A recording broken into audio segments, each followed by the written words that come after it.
నమస్తే, నేను doctor Madhuri, general physician from సంఖ్య హాస్పిటల్. ఈరోజు మనం డిస్కస్ చేసే topic medical care for diabetic patients. అంటే డయాబెటిక్ పేషెంట్స్లో తరచుగా ఏం కేర్ తీసుకోవాలి, ప్లస్ వాళ్ళు రెగ్యులర్గా ఏం టెస్టులు చేయించుకోవాలి, ఫాలోఅప్లో ఎలా ఉండాలి అనే టాపిక్ మీద ఈరోజు మాట్లాడదాం. సో ఫస్ట్, డయాబెటిక్ పేషెంట్స్లో మనకి టైప్ 1 డయాబెటీస్ అని ఉంటుంది, టైప్ 2 డయాబెటీస్ అని ఉంటుంది. సో టైప్ 1 వచ్చేసరికి ఇన్సులిన్ డిపెండెంట్గా ఉంటారు, టైప్ 2 వచ్చేసరికి నాన్ ఇన్సులిన్ డిపెండెంట్, మూడో వెరైటీ వచ్చేసరికి మోడీ వెరైటీ.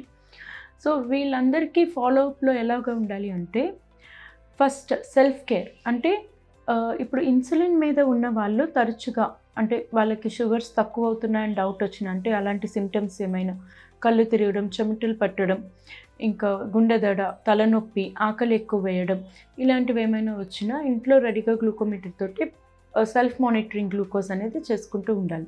ఇది కాకుండా షుగర్ ఎక్కువ అని డౌట్ వచ్చిన, అంటే యూరిన్కి ఎక్కువ వెళ్ళడం కానీ, అక్కడ కూడా ఒక కళ్ళు తిరగడం లాంటివి ఉంటాయి.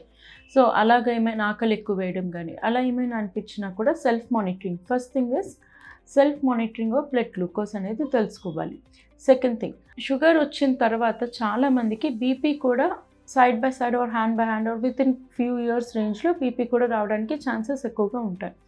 సో ఎప్పుడు క్వార్టర్లీ, అంటే ఇయర్కి అట్లీస్ట్ 3 మంత్స్కి ఒకసారి, 4 మంత్స్కి ఒకసారి అయినా కానీ బీపీ చెక్ చేసుకుంటూ ఉండాలి. మూడోది హెచ్బిఏవన్సీ అనే టెస్ట్. హెచ్బిఏవన్సీ అనే టెస్ట్ వచ్చేసరికి ఇది పాత 3 మంత్స్ యావరేజ్ ఎంత ఉంది అని చెప్పే షుగర్ టెస్ట్. సో హెచ్బిఏవన్సీ వన్స్ ఇన్ ఎవ్రీ 3 మంత్స్ కానీ 4 మంత్స్కి కానీ చేసుకుంటూ ఉండాలి. తర్వాత ఇయర్లీ చేసుకునే టెస్ట్ ఏంటి? ఇప్పుడు ప్రతి సంవత్సరం ఈ షుగర్కి రిలేటెడ్ టెస్ట్లు అనేవి ఏమేమి వస్తాయి? ఫస్ట్ ఐ, కంటికి వచ్చేసరికి డయాబెటిక్ రెటినోపతి అనేది చాలా కామన్గా చూస్తూ ఉంటాం. సో డయాబెటిక్ రెటినోపతిలో మనకి ప్రొలిఫరేటివ్, నాన్ ప్రొలిఫరేటివ్ అని 2 రకాలుగా ఉంటాయి. సో విజన్ దెబ్బతినక ముందే చేంజెస్ తెలుసుకోవడం అనేది చాలా ఇంపార్టెంట్. సో ఇయర్లీ వన్స్ మనము ఐ చెకప్ అనేది చేసుకుంటూ ఉండాలి. సెకండ్, ఫుడ్ వచ్చేసరికి ఫిజిషియన్ అనే వాళ్ళు ఇయర్లీ ఒకసారి ఫుడ్ చెక్ చేస్తూ ఉండాలి. ఎందుకంటే యూజువల్లీ ఈ డయాబెటీస్ ఉన్న వాళ్ళు చెప్పులు లేకపోయి నడిచినప్పుడు కానీ, లేకపోతే ఫ్రీక్వెంట్గా వాళ్ళకి ఇంజరీస్ అయ్యే ఛాన్సెస్ ఉంటాయి. అంటే సెన్సేషన్ గురించి కూడా తెలుసుకుంటూ ఉండాలి. సో వీళ్ళకి షుగర్ ఉన్న వాళ్ళకి ఏంటి అంటే నరాలు అనేవి డ్యామేజ్ అవ్వడానికి ఛాన్సెస్ ఎక్కువగా ఉంటాయి ఇయర్స్ పెరిగే కొద్దీ. సో సెన్సేషన్ అనేది ఎప్పుడు టెస్ట్ చేస్తూ ఉండాలి. సెన్సేషన్ తగ్గితే ఏమవుతుంది అంటే, మనకి ఏదైనా ముళ్ళు గుచ్చుకున్నా కానీ, లేకపోతే చిన్న ఏమైనా దెబ్బ తగిలినా కానీ సెన్సేషన్ తెలియకపోవడం వల్ల అది తర్వాత పెద్దదయ్యి పుండయ్యి అంత హీల్ అవ్వకపోవడానికి ఛాన్సెస్ ఎక్కువగా ఉంటాయి. సో ఫుడ్ ఎగ్జామినేషన్ అనేది రెగ్యులర్గా అంటే ఇయర్లీ వన్స్ ఫిజిషియన్ కింద చెక్ చేసుకుంటూ ఉండాలి. థర్డ్, కిడ్నీలో మనకి చాలామంది ఇప్పుడు క్రియాటినిన్ అనేది అనుకుంటూ ఉంటారు. బట్ క్రియాటినిన్ అనేది ఇది ఎండ్ స్టేజ్, అంటే అంత డ్యామేజ్ అంతా అయిన తర్వాత అప్పుడు మనకి క్రియాటినిన్ అనేది వస్తుంది. సో షుగర్ వచ్చిన వాళ్ళకి ఏంటి అంటే ప్రాబ్లం అవుతుంది ఇక్కడ. సో షుగర్లో ఏంటి అంటే ప్రోటీన్ అనేది లాస్ అవుతూ ఉంటుంది. సో కిడ్నీస్ ట్యూబ్యూల్స్లో పోర్స్ సైజ్ ఇంక్రీజ్ అవుతూ ప్రోటీన్ అనేది పోతూ ఉంటుంది. సో ఈ ప్రోటీన్ లాస్ అనేది మనకి నార్మల్ యూరిన్ టెస్ట్లో తెలుస్తూ ఉంటుంది. సో యూరిన్లో ఏంటి అంటే మనకి నార్మల్ సియుఈ అంటే కంప్లీట్ యూరిన్ ఎగ్జామినేషన్ అని ఉంటుంది, యూరిన్ మైక్రో ఆల్బుమిన్ అనే ఒక టెస్ట్ ఉంటుంది. యూజువల్లీ ప్రోటీన్ యూరిన్లో లెస్ దెన్ 30 mg వెళ్ళాలి. అంతకన్నా ఎక్కువ వెళ్తుంది అంటే కిడ్నీ స్లోగా డ్యామేజ్ అవ్వడం స్టార్ట్ అవుతుంది అని. సో మనకి కంప్లీట్ యూరిన్ ఎగ్జామినేషన్లో మోర్ దెన్ 300 mg అయితేనే మనకి కంప్లీట్ యూరిన్ ఎగ్జామినేషన్లో తెలుస్తుంది. సో ఈ 30 to 300 mg అనేది మనకి యూరిన్ మైక్రో ఆల్బుమిన్లోనే తెలుస్తుంది. సో యూరిన్ టెస్ట్ చేసుకునేటప్పుడు నార్మల్ వచ్చింది, కంప్లీట్ యూరిన్ ఎగ్జామినేషన్లో నార్మల్ వచ్చింది అంటే అది నార్మల్ అని కాదు.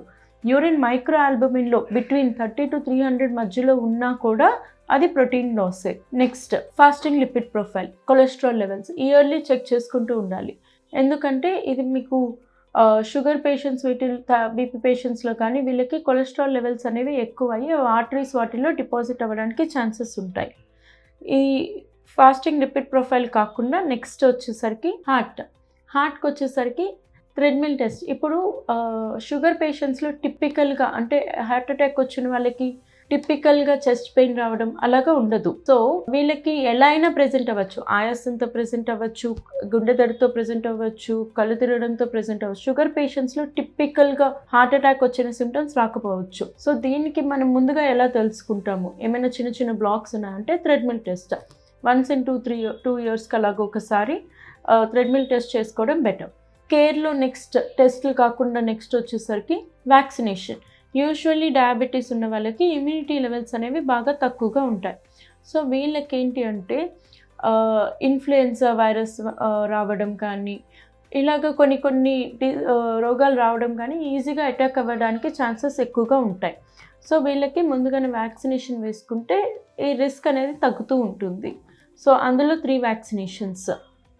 First pneumococcal vaccine, influenza vaccine and hepatitis B vaccine, ఈ 3 వేయించుకోవాలి. Last antiplatelet therapy. Prevention is better than cure.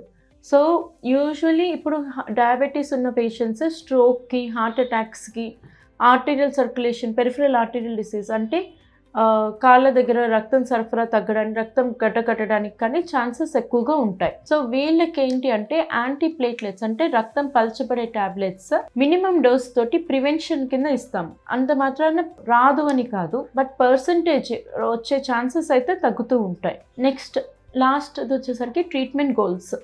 ఇప్పుడు షుగర్ ఉన్న వాళ్ళకి ఎంత కంట్రోల్డ్గా ఉండాలి అంటే ఇప్పుడు మనము HbA1c, ఫాస్టింగ్, పోస్ట్ ప్రాండిల్ ఇలా మనం రెగ్యులర్గా చెక్ చేయించుకుంటూ ఉంటాం. సో ఎంత వాల్యూస్ ఉండాలి, ఎంత వాల్యూస్ లోపల ఉంటే అవి కంట్రోల్డ్ అని. So HbA1c <7. మనకి HbA1c 7 నుంచి పెరుగుతున్న కొద్దీ ప్రతి 0.5కి పర్సంటేజ్ ఆఫ్ కాంప్లికేషన్స్ అనేవి పెరుగుతూ ఉంటాయి. సో కంట్రోల్డ్ ఉంది అని ఎలా చెప్తామంటే HbA1c <7 ఉండాలి. ఫాస్టింగ్ షుగర్స్ అంటే పడగడుపును చేసుకునే టెస్ట్ షుగర్స్ వచ్చేసరికి 80 to 130 మధ్యలో ఉండాలి. థర్డ్ పోస్ట్ ప్రాండిల్ తిన్న తర్వాత వచ్చేసరికి <180 mg/dL ఉండాలి. ఇవి కాకుండా బీపీ లెవెల్స్, షుగర్ ఉన్న వాళ్ళకి బీపీ లెవెల్స్ రీసెంట్ గైడ్లైన్స్లో <130/80 మెయింటైన్ అవుతూ ఉండాలి. ఇది కాకుండా కొలెస్ట్రాల్ లెవెల్స్, ట్రైగ్లిజరైడ్స్ లెవెల్స్ అని, LDL కొలెస్ట్రాల్ అని, HDL అని ఇలా 3 డిఫరెంట్ వెరైటీస్ ఉంటాయి. సో అందులో మెయిన్ ఇంపార్టెంట్ ట్రైగ్లిజరైడ్స్ అనేవి 150 లోపల ఉండాలి. ఇవి లేనప్పుడు ఆర్టరీస్ అనేవి బ్లాక్ అవ్వడం కానీ ఇలాంటి కాంప్లికేషన్స్ రావడానికి ఛాన్సెస్ ఎక్కువగా ఉంటాయి. ఫర్దర్గా ఏమైనా క్వైరీస్ ఉంటే కింద డ్రాప్ బాక్స్లోని మెసేజ్ చేయండి, లేదు అంటే కిందకు ఉన్న నెంబర్కి కాంటాక్ట్ చేయండి. Thank you.